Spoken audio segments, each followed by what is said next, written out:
तीचाच सावित्री जगाची शिलेदार, तीचाच सावित्री जगाची शिलेदार. सर्वांना माझा नमस्कार. माझे नाव कल्पेश. मी आज तुम्हाला सावित्रीबाई यांच्याविषयी 4 शब्द बोलणार आहे. ते तुम्ही शांतपणे ऐकून घ्या. माझे नाव कादंबरी आहे. आज 3 जानेवारी सावित्रीबाई फुले यांची जयंती आहे. सावित्रीबाई फुले या भारताच्या पहिल्या महिला शिक्षिका होत्या. त्यांचा जन्म 3 जानेवारी 1831 रोजी सातारा जिल्ह्यातील नायगाव या गावी झाला. आज 3 जानेवारी सावित्रीबाई फुले यांची जयंती आहे. सावित्रीबाई फुले या भारताच्या पहिल्या महिला शिक्षिका होत्या. त्यांचा जन्म फुले यांची जयंती आहे. सावित्रीबाई फुले हे भारताच्या पहिल्या महिला शिक्षिका होत्या. त्यांचा जन्म 1831 रोजी सातारा जिल्ह्यातील नायगाव या गावी झाला. त्यांचा विवाह आहे. आज 30 जानेवारी सावित्रीबाई फुले यांची जयंती आहे. त्यांच्याबद्दल सांगणार आहे ते तुम्ही शास्त्रज्ञ त्यांचा जन्म 30 जानेवारी 1831 रोजी सातारा जिल्ह्यातील सावित्रीबाई फुले यांची जयंती आहे. सावित्रीबाई फुले या भारताच्या पहिल्या शिक्षिका होत्या. त्यांचा जन्म 1831 रोजी झाला.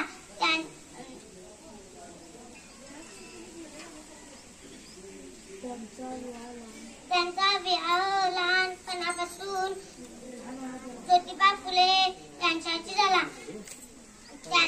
त्यांना धन्य ती क्रांतीज्योती सावित्री माऊली. धन्य ती क्रांतीज्योती सावित्री माऊली. अध्यक्ष माशे, पूज्य गुरुजन वर्ग आणि इथे जमलेल्या माझ्या बालमित्रांनो, आज आपण सावित्रीबाई फुले यांची जयंती साजरी करीत आहोत. सावित्रीबाईंचा जन्म 3 जानेवारी 1831 रोजी सातारा जिल्ह्यातील नायगाव येथे झाला. त्यांच्या आईचे नाव लक्ष्मीबाई व त्यांच्या वडिलांचे नाव खंडोजी नेवसे पाटील असे होते. त्यांचा विवाह 3 जानेवारी आहे.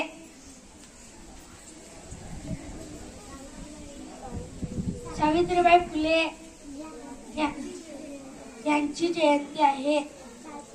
सावित्रीबाई फुले यांचा जन्म 3 जानेवारी 1831 रोजी सातारा जिल्ह्यातील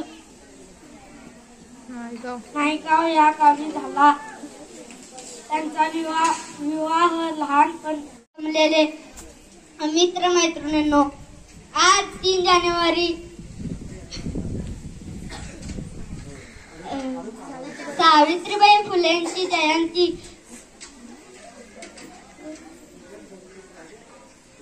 भारताच्या पहिल्या स्त्री शिक्षक बोलतात. तीच सावित्री या जगाची शिलेदार, तीच सावित्री या जगाची शिलेदार. सावित्रीबाई फुले यांचा जन्म 3 जानेवारी 1831 रोजी झाला. महाराष्ट्रातील शेतकरी कुटुंबात त्यांचा जन्म झाला. सावित्रीबाई फुले यांच्या वडिलांचे नाव ज्योतिबा पहिल्या महिला शिक्षिका होत्या. त्यांचा जन्म 3 जानेवारी 1831 रोजी सातारा जिल्ह्यातील नायगाव या गावी झाला. सावित्रीबाई फुले या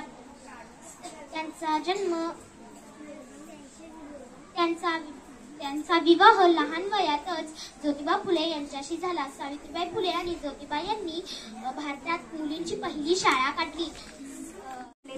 ती सावित्री हा जगाची शिलेदार, ती सावित्री हा जगाची शिलेदार. सावित्रीबाई फुले यांचा जन्म 3 जानेवारी 1831 रोजी झाला. महाराष्ट्रातील शेतकरी कुटुंबात त्यांचा जन्म झाला. सावित्रीबाईंच्या वडिलांचे नाव खंडोजी.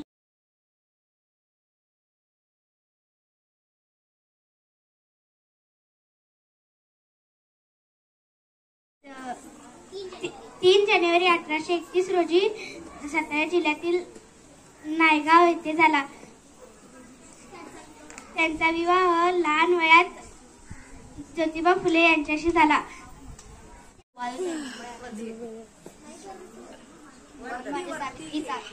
नमन माझे सावित्री साध आहे त्यांची जयंती. नमन माझे सावित्री साध आहे त्यांची जयंती.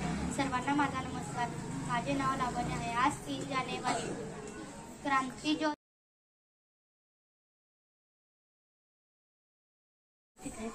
आज 3 जानेवारी सावित्रीबाई फुले जयंती आहे.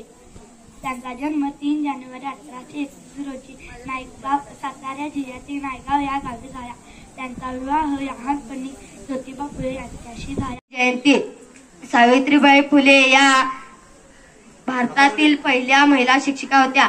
त्यांचा जन्म 3 जानेवारी 1831 रोजी सातारा जिल्ह्यातील नायगावी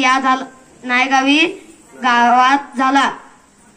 त्या मित्रांनो, आज मी सावित्रीबाई फुले यांच्याबद्दल 4 शब्द सांगणार आहे. ते तुम्ही शांतचित्ताने ऐकून घ्यावे अशी माझी नम्र विनंती.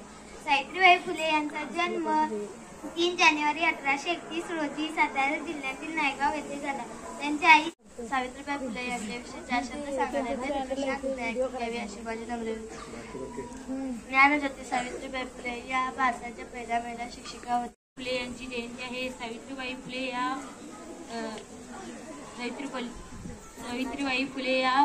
भारताच्या पहिल्या शिक्षिका होत्या.